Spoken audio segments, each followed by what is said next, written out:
High বন্ধুরা, কেমন আছো তোমরা সবাই? আশা করছি ভালো। সবাইকে গুড মর্নিং।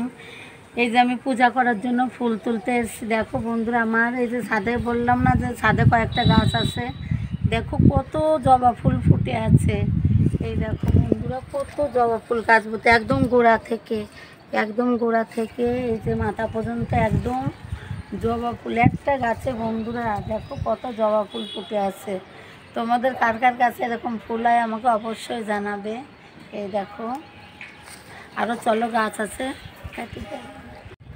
এই দেখো বন্ধু, ওই জবা গাছে দেখো অনেক ফুল, জবা গাছ তোমাদের তো দেখালাম। আর এই গাছেও ফুটেছে, এই যে এই গাছে দুটো ফুটেছে আজকে। এই যে এটাও জবা গাছ, এই গাছে অল্প ফুটেছে। আরও গাছ আছে, তোমাদের সঙ্গে আমি শেয়ার করছি। এই যে বন্ধুরা, আমি পুজো করার জন্য ফুল গাছ থেকে ছিঁড়ে নিচ্ছি।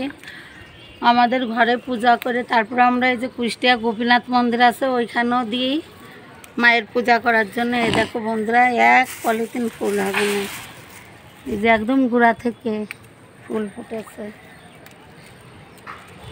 নিজের হাতে লাগানো গাছ বন্ধুরা, ফুল ছিঁড়তে যে কী মজা লাগে সেটা যে যার গাছে হয় সেই জানে কতটা মজা লাগে ছিঁড়তে। এই যে আমি পূজা করার জন্য ফুলগুলো ছিঁড়ে নিচ্ছি।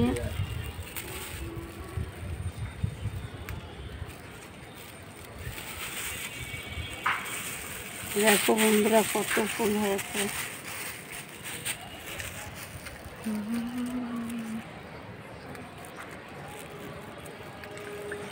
আরও তো আমার বারান্দায় গাছ আছে। এই দেখো বন্ধুরা, ফুল গাছ।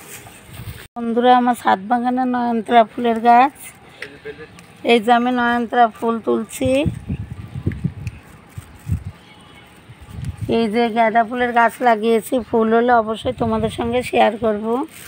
আর আমার এই ছাদ বাগানের এই ফুলের গাছগুলো, তোমাদের ফুলগুলো কেমন লেগেছে বন্ধুরা অবশ্যই আমাকে কমেন্ট করে জানাবে। তাহলে সবাইকে গুড মর্নিং, সবাই ভালো থেকো, টাটা।